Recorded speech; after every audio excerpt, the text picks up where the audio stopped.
Christmas Eve edition of News Central here on TV3. I am Mawina Egbeta. Let's get into the headlines for this afternoon's bulletin. Coming up, 48 suspected Nigerian nationals arrested for allegedly engaging in online investment fraud and romance scam at Dowenya. Also, Government and Hospital Pharmacists Association warn youth against the use and abuse of harmful substances, including alcohol, illicit drugs, and tobacco products this festive season.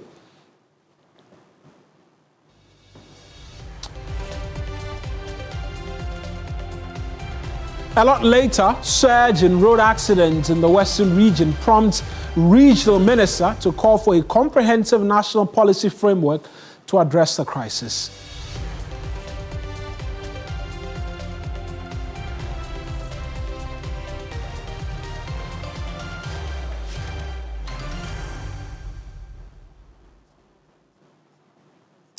These are the stories we have lined up for you, plus some more if you stay with us here on News Central in just a minute.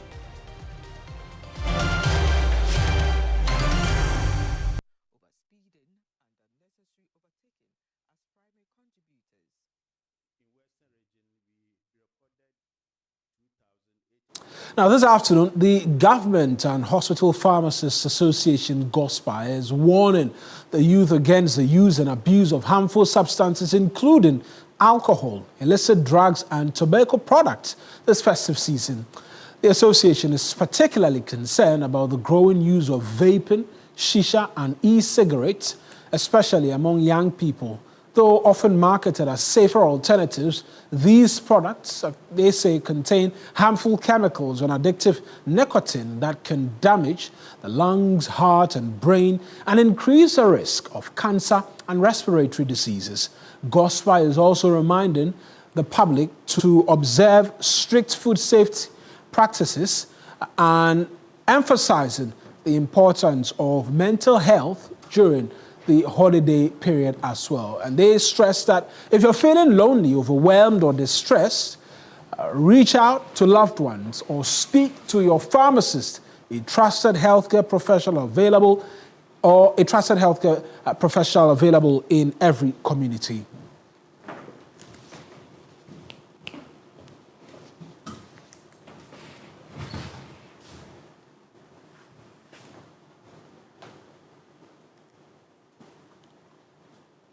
Let's speak to the national chairman of GOSPA, who's joining us this afternoon, Dr. Emmanuel Owusu Owiafe. He's joining us this afternoon for a quick chat. Doc, thank you very much for having to spend Christmas Eve with us, and felicitations of the season to you. But this concern you raise, it's not one that for a lot of young people will be new. Why should they be paying attention this time round?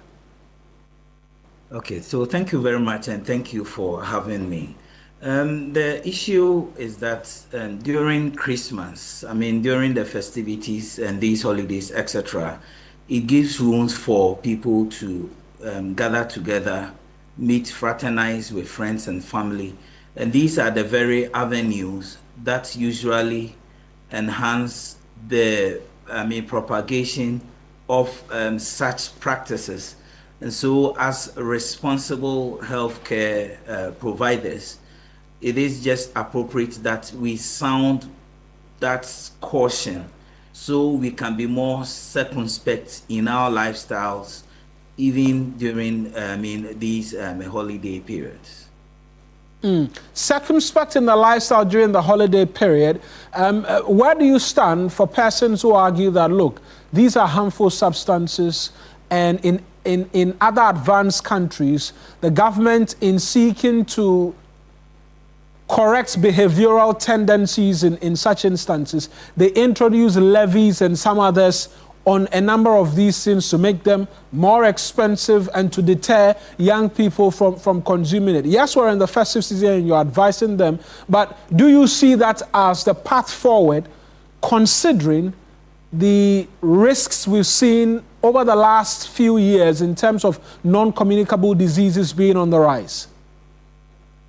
Yes, absolutely. I believe government working together with key stakeholders have to take, some very notable steps in that direction.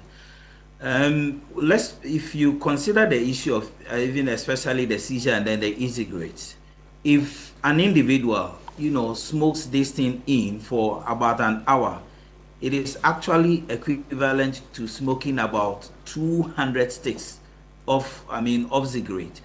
And so with the nicotine it contains, etc., it gets into the system, ultimately, damaging the lungs and then even the whole of the respiratory system. And so it is a cause for concern.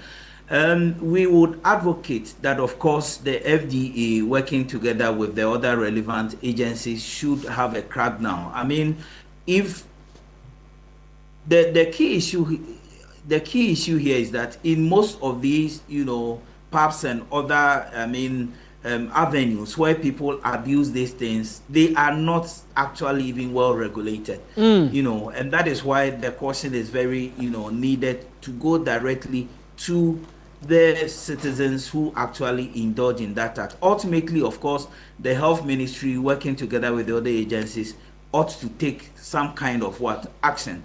But the individual themselves also have to be very circumspect about what they consume in. Talk to us about the numbers we're seeing as well in non-communicable diseases and its sharp rise in the country, and why perhaps that number or the data we're seeing from there should be justifiable enough reason why anybody should be staying away from these substances. Okay. If you look at the top two non-communicable disease, across the country, you are particularly looking at hypertension, you are looking at diabetes. Of course, smoking of cigarettes and such lifestyles, smoking of, and then drinking of alcohol actually are precursors. They are risk factors that exacerbate such conditions. And so definitely, if you are hypertensive, if you are diabetic, etc., you have to be extremely cautious about these things. And the particular issue has got to do with the effects on the body through the distraction of some very vital organs that are necessary for some physiological processes in the body. And so, of course, we have to exercise that level of caution in the consumption. Right then, Doc, I appreciate you and for joining us this afternoon as well, and hopefully that caution you're serving is adhered to by a lot of the young people. But Doctor, you are joining us this afternoon as well in talking, being cautious as to activities, particularly during this festive period. One thing which is characteristic of times like these are travel.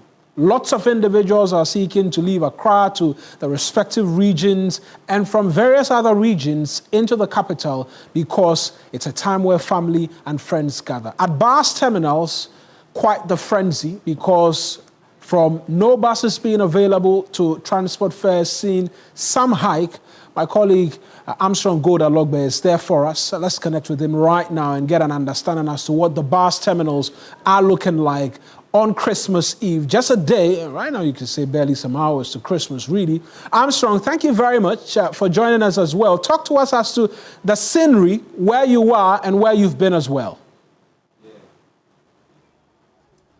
Currently, I'm here at the Tudu STC bus terminal here in Accra, and right where I stand, you see many people traveling to the Volta region, many parts of the Volta region, including Aflao, Ho, Hohoi, Bando, and all the Volta region communities you can mention. And I'm told so far already the STC bus terminal here, they've dispatched about 50 mini buses that have gone to their various destinations, and they are returning because many more people are gathered here waiting to be bused to go and join their family members in their various villages. Mauda. And there's a mention of some fare increases as well. Talk to us about that, and then perhaps we can interact with a number of the individuals at this bus terminal and find out what they make of the unavailability of the buses as well. Very well. So earlier we went to some other bus terminals around the Circle Enclave, where some drivers, we are told, have increased their transport fares, something that brought some confrontation between them and some of the passengers, because for them that is not the usual fare they are used to. But according to the drivers, there's so much traffic in town, so the only way they can cash in or make their money is to increase their fare. So in case they go and they find themselves in traffic, they will use that to at least top up their money for the day, because they will be able to go just once in a day instead of the usual three to do in a day. Let me quickly engage with some of the passengers who are gathered here and find out where exactly they are going. And madam, how are you? Please, I'm fine. Where are you going? Ho? You are going to Ho. What's happening in Ho today? Nothing. I'm just going to see my family. You are going to meet your family? Yes, please. Is it all about Christmas? Yeah. But why have you decided to live here and go to Ho? I mean, you mean Accra? You don't have so much happening in Accra, right? Or it's about family members? Oh, that's where they are. So I just want to go and visit them and come back. I see. So we're in a Christmas mood. You would like to sing one Christmas song for me? You don't want to sing for me? Mana, let me go quick into the bus and see how people are waiting patiently for them to move to their various destinations. Madam, how are you? Good. And you? I'm also very well. Where are you going? I'm going to Ho. You are going to Ho? Yeah. I see you are in the Christmas mood already. Yeah. Very well. So, for how long have you been waiting here? Or when you came, you just got the bus? Oh, no. I came here around 11 o'clock. Yeah. So we just got the bus. And there was no bus? Oh, they were loading before we came. Some of the other cars went before we also came. So, yeah. Yeah. Any Christmas message to your family? Yeah. I wish them a very good, well Christmas and a very happy one, long life, and a prosperous new year. Would you like to sing them one song? Any one song? Okay. Oh, Starstruck. Thinking, I'll come back to you. Let me come to this other lady. Madam, how are you? I'm fine, thank you. Where are you going to? I'm going to Ho. You're also going to Ho? Yes, please. Indeed, you are going to meet your family members for the Christmas celebration, right? Yes, please. We'll go straight to the point. You want to sing me one Christmas song? No, please. I don't have any song. But a message to your family members. I wish them a Merry Christmas and a prosperous. Yeah, so Mana, this bus in which I am now is traveling all the way to Ho, and all the people here, they said they were here as early as 8, and then around 11 till now 12, they finally have a bus that they are waiting patiently for them to take off. And then speaking to some drivers also earlier, they told us that so far the Road Safety Commission spent a lot of time coming to speak to them about what to do to ensure safety on the road. Here with me is the station master as the STC to do, trying to locate him now to share some few things with us, what they've done so far to ensure that the drivers go and come safely without any casualties. So far, we are told there are no casualties, no vehicle has been involved in any accident, and it's like a safer road for us this Christmas season. Boss, good afternoon, how are you? Good afternoon, how are you? Well, so Yeah. you are the station master, what's your name? I'm John Anaba. Well, The so branch tell us, manager. how is the mood like on the normal day? How many bars do you normally move here, if not Christmas? On the normal day, we can move like 30 to 20 something buses to Ho and Aflaw and back. But during this Christmas festivities, we have moved over 50 to 60 buses to Aflaw and Ho back. Many business is very good. Oh yes, as for that. But It's very the good. Road Safety Commission has been here to educate you Yeah. on what the driver should do to ensure a safe road. Yeah. What have they been telling you? Our drivers are driving safely. We have put safety measures for the drivers. So our drivers, so far, there's no incident free. Our drivers are okay. So for passengers watching us, Yeah. in case any driver misconducts himself on the road, Yeah. What number should they call? Now they call my number. Most of the drivers have my number, and they have our company number. So they normally call me, and then I put them to order. Any short code? Huh? Any short code to call? Yeah, short code is my number 0246.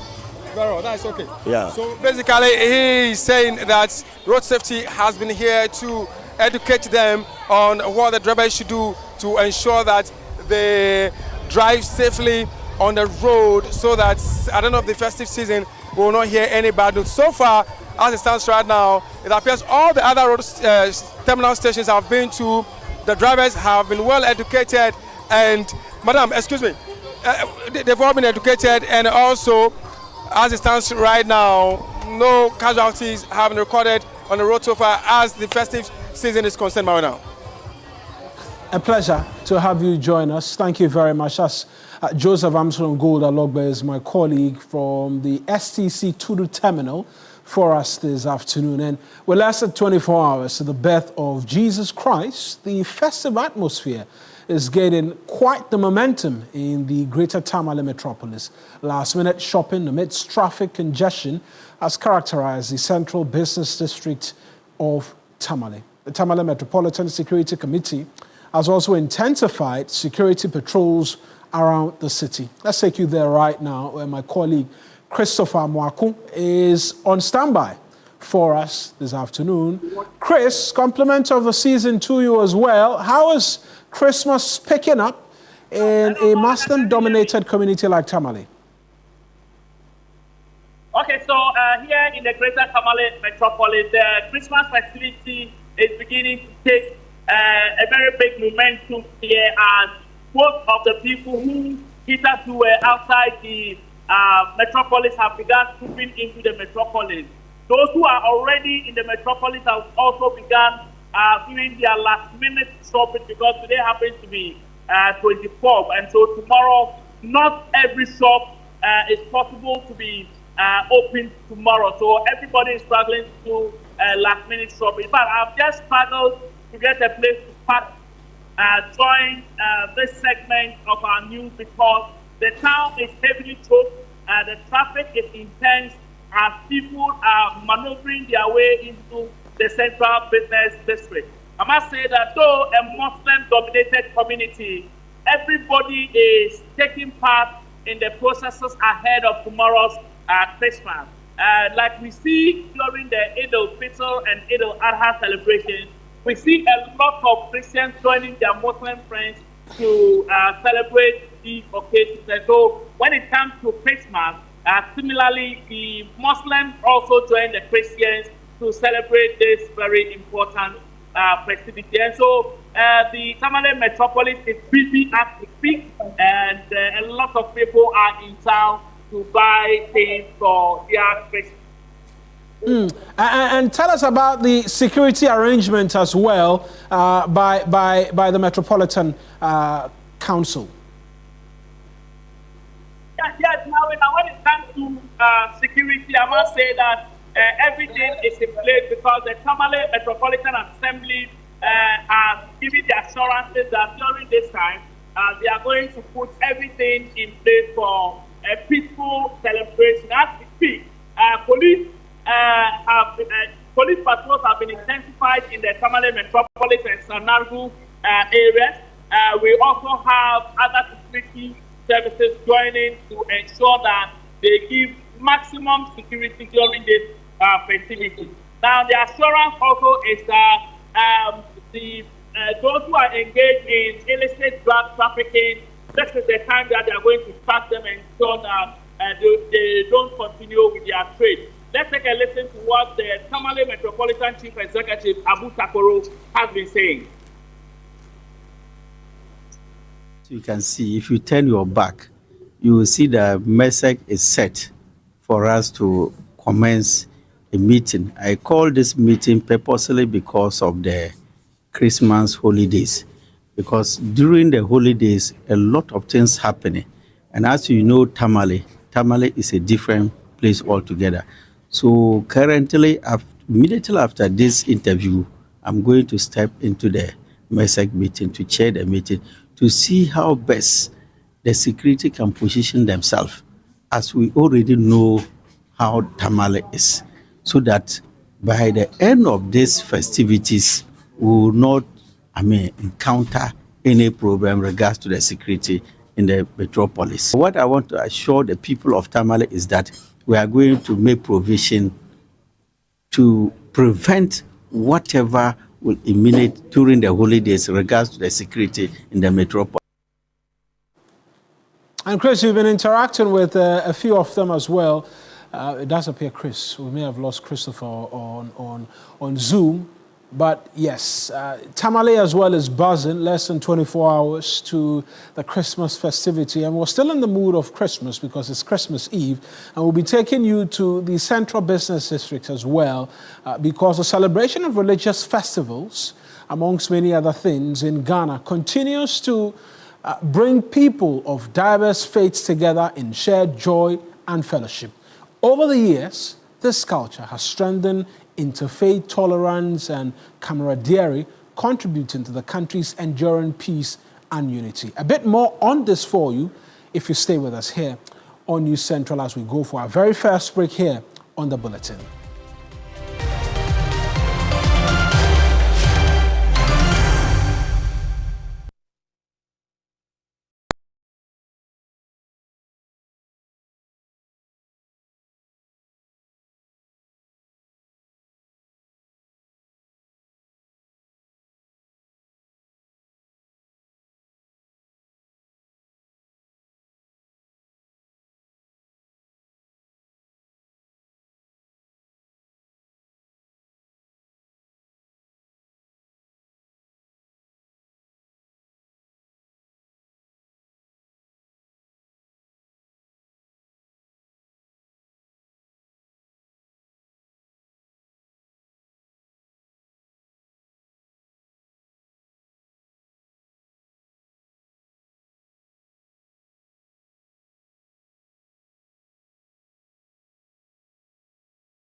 Back here on News Central on TV3, let's get you into a bit more of the stories this afternoon. And more than 100 police personnel have been promoted to various ranks by the Inspector General of Police, the Police Management Board, and the Police Council. The promotions were announced this afternoon and recognize officers who have rendered exceptional services towards crime reduction across the country. Beneficiaries include personnel from the Inspector General of Police's Special Operations Task Force and a special investigative task force commissioned by President John Dramani Mahama to probe the 2020 and 2024 election-related violence, which resulted in the loss of 8 lives. In addition, 40 officers who died in the line of duty between 2022 and 2025 were posthumously promoted. At the decoration ceremony, Inspector General of Police Christian Tete Yohunu justified the promotions, describing them as a reward for dedication, sacrifice, and professionalism. Where we have lost 20 personnel in the fight against crime, they died in line of duty. It is very important to reward those who still fight, irrespective of what their colleagues have gone through. And so, this administration has been able to promote about 40 police personnel who lost their life from 2023, 24, 25. The administration had promoted them posthumously. The police administration has recommended to the Police Council the promotion of these dedicated police officers who are on the field, among others. There are more others who have also excelled in the course of their duties, that we are just giving a sample of those who are here today because of their work that they have done. Or second in command of the Election Violence Investigative Task Force, Chief Superintendent of Police John Kweku Lodonu pledged the team's renewed commitments to unravel unresolved cases and revive investigations that have gone cold. The task force members, as introduced by the IGP, was put together to investigate all election violent cases that happened during the 2020 and 2024 election cycle. These are incidents that are scattered across the whole country. The task force, with the support from the Inspector General of Police and the Police Administration, we've been able to traverse the whole country. Some of these incidents happened even before the election, but we were able to bring these cases back to life. We have succeeded in arresting suspects who are currently standing trial. Some are still on bail as we try to gather evidence and get them arraigned before court. We are very grateful for the support that we receive from the IG and POMAP and the police administration as a whole. Our colleagues out in the field have also been very helpful to us as we move across the country. We thank the Inspector General of Police and the Police Administration for this honor and recognition given us, and we are grateful. We wish to use this opportunity to assure the IG and the administration that we are not going to end our efforts. We will do more. We will go after the suspect. We will unravel all the cases assigned to us and bring all the perpetrators to justice. Well, we know that leadership of the IGP Special Operations Team was represented by DSP Bawa Abdul Jalil, Superintendent of Police Augustine Dawson Amwa, and DSP Karim Mahama. They highlighted the task force's achievements, including the fight against illegal mining, the restoration of peace in Binyini, and the crackdown on illicit drug peddling in Tamale. The Special Operations Team, under the leadership of Mr. Dawson and the remaining officers were so resolute in making sure that we inform the IGP that we are there to make sure that the president mandate given to him to be able to control the Galamsey activities in the area was something that we are going to do, and indeed we did it. Even as we speak, people are making reference to the IGP special operations whenever it comes to the issue of Galamsey. Even though there's 9 months today, yet people still say the IGP special operation team kudos to us and they need us. I think it was because of other duties. The IGP saw it very necessary when there was a conflict within the Bole and environs between the Gonjas and the Brifos.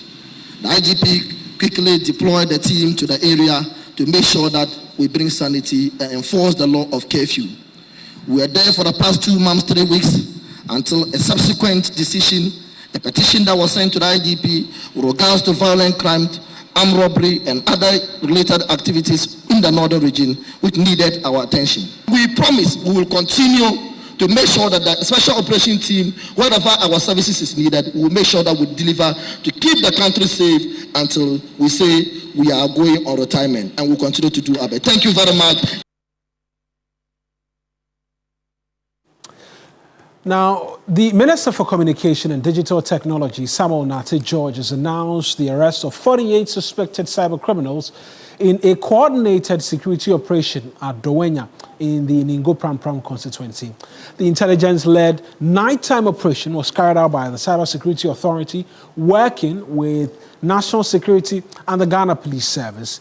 Preliminary investigations show the suspects, 46 men and 2 women, are of Nigerian descent linked to romance scams, online investment fraud, impersonation schemes, and illegal online gold trading. Security agencies seized 54 laptops, 39 mobile phones, a Starlink device, and 8 MTN internet routers. And in a Facebook post, the minister said government will continue targeted actions to protect Ghana's digital space, stressing that while the country welcomes legitimate business, it will remain hostile to cyber criminals. He commended the security agencies for their professionalism and urged the public to stay alert against online scams during the festive season.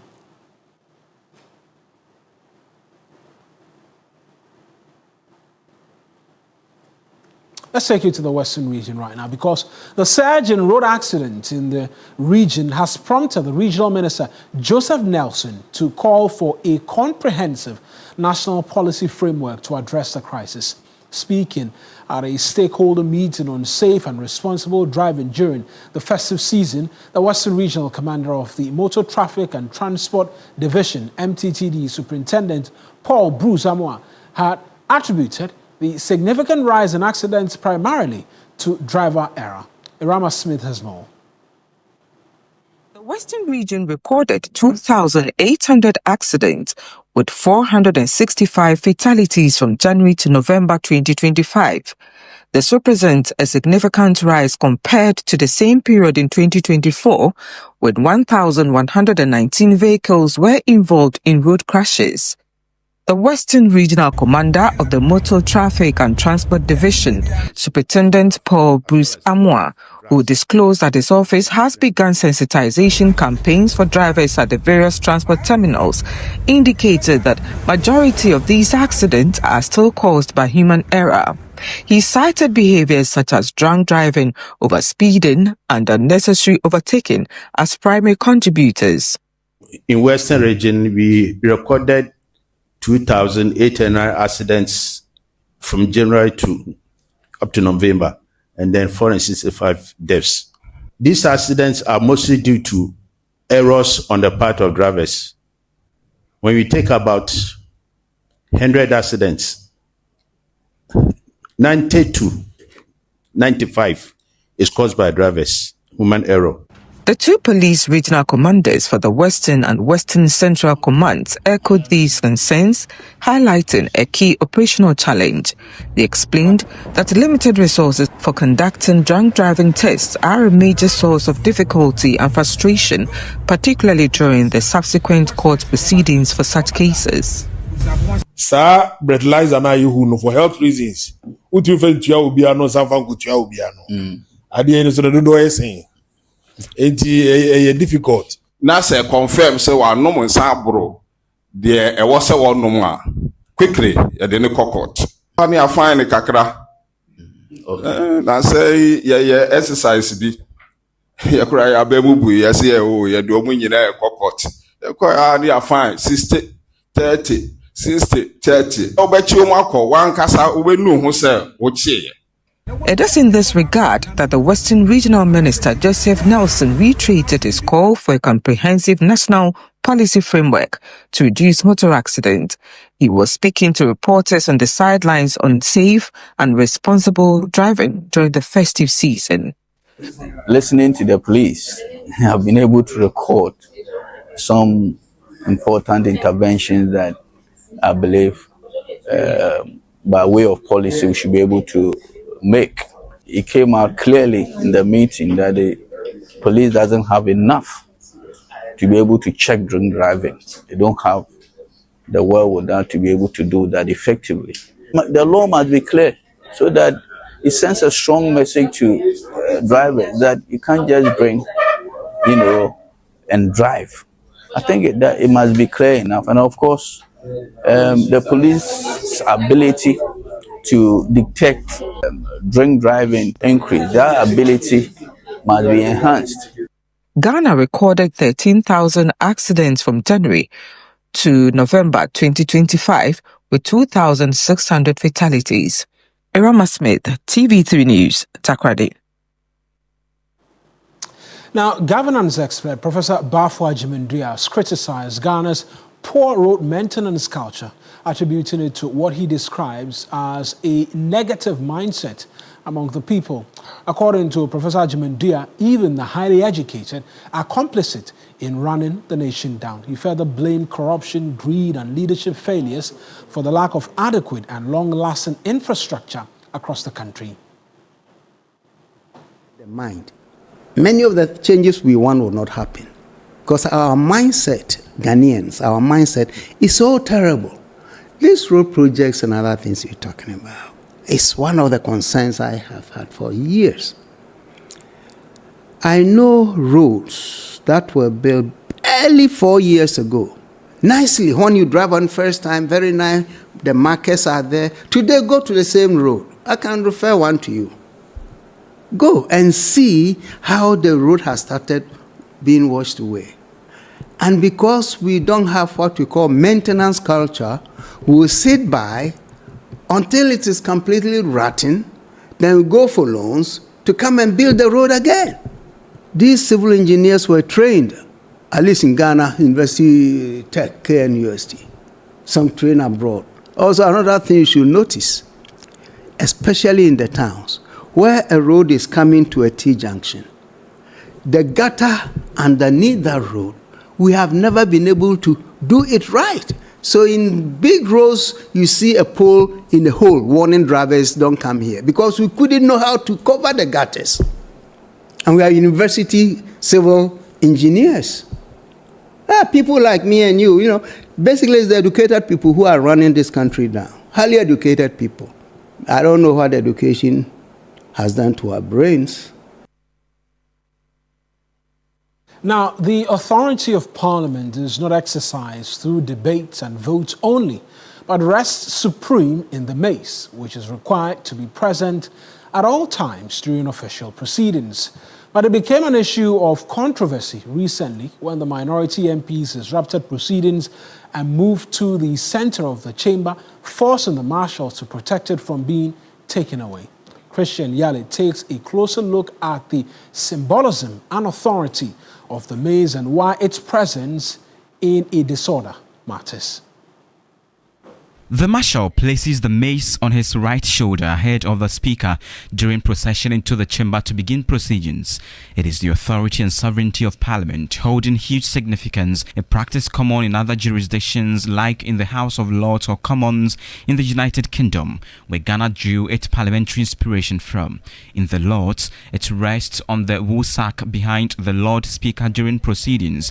As is in the case of the Commons, the Lords may not conduct business in the chamber whilst it is not present. Here in Ghana's parliament, the mace is placed in a stand in front of the clerks in an upright position during formal proceedings. For the year 2026, I so move. It became a subject matter of debate on December 9th when the minority disrupted proceedings in what some believe was an attempt to whisk the mace away. The marshals intervened to protect it. The mace is the symbol of authority to Parliament. So when it is out of where it is, that means that there's no authority of Parliament. And anything that has happened is illegal. It has never happened from 1992. A careful review of video footage from the day's proceedings shows the mace was in the chamber guarded by two marshals. But why does it matter? Samuel Bing is the executive director of the Parliamentary Network Africa. I think that it matters not whether it is in the stand or it is being held by a marshal at a time when it was not ordinary proceedings, at a time when people were trying to be able to forcefully take the mace, the symbol of authority. And I think that it is something that needs to be condemned. It is the intention to want to compromise the mace at the time that the House is sitting. We've seen in many parliaments how the mace had been compromised in many instances. Order 62 of the Standing Orders of Parliament indicates the mace shall stand upright before the table during every sitting except during a sitting of the Committee of the Whole. The order adds that the mace shall not be removed from the stand when sitting is suspended. Under no circumstance should anybody, member of Parliament, stranger in Parliament, tamper with the authority of Parliament.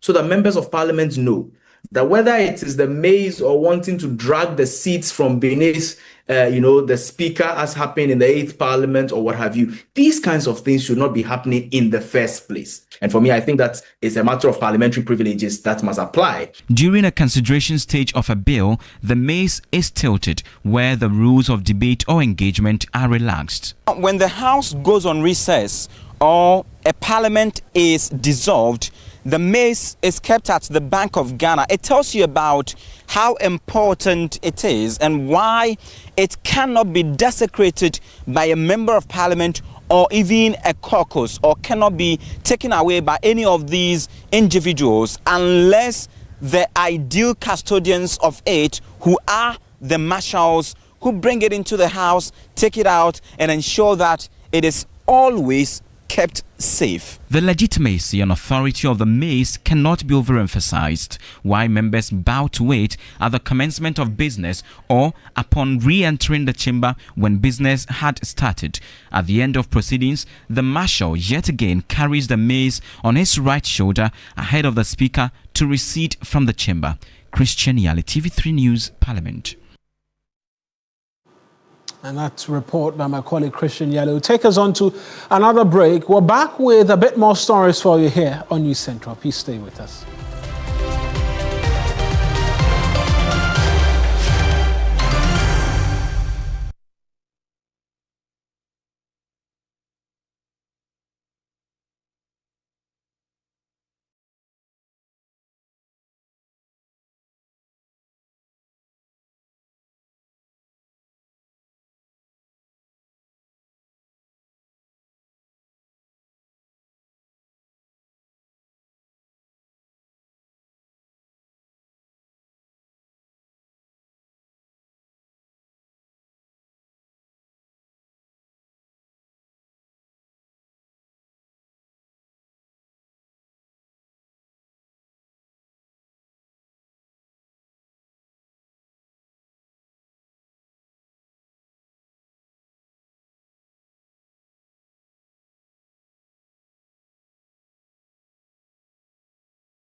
You're welcome back. Let's do a bit more in terms of Christmas-related stories, because the celebration of religious festivals in Ghana continues to bring people of diverse faiths together in shared joy and fellowship.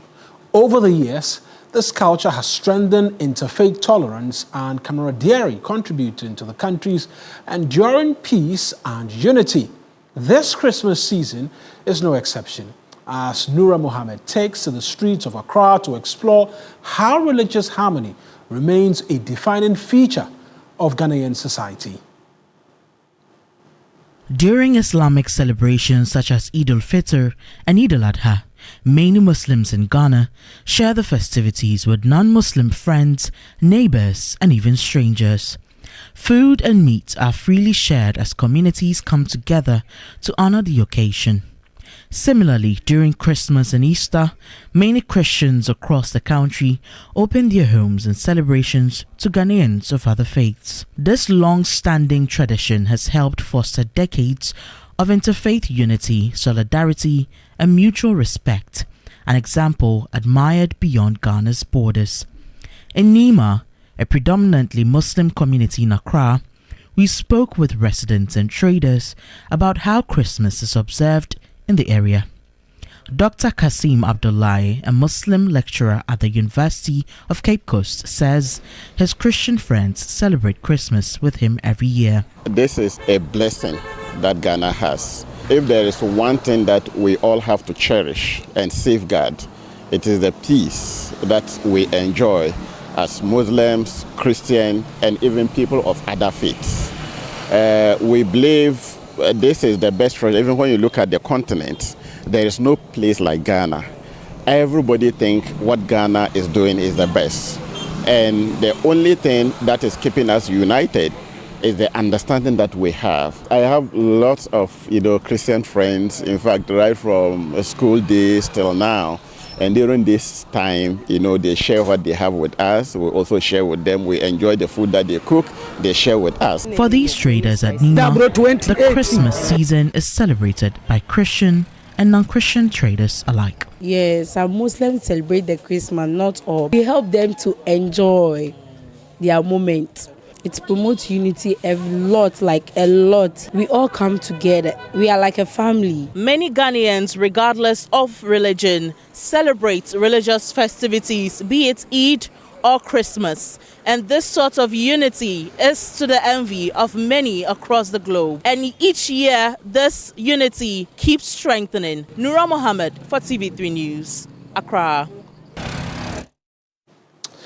Now, Deputy Attorney General Dr. Justice Shremsai has admonished newly constituted members of the Legal Aid Commission Governing Board to help demystify the perception that the Commission handles only criminal cases, but also supports civil matters such as divorce and constitutional enforcement.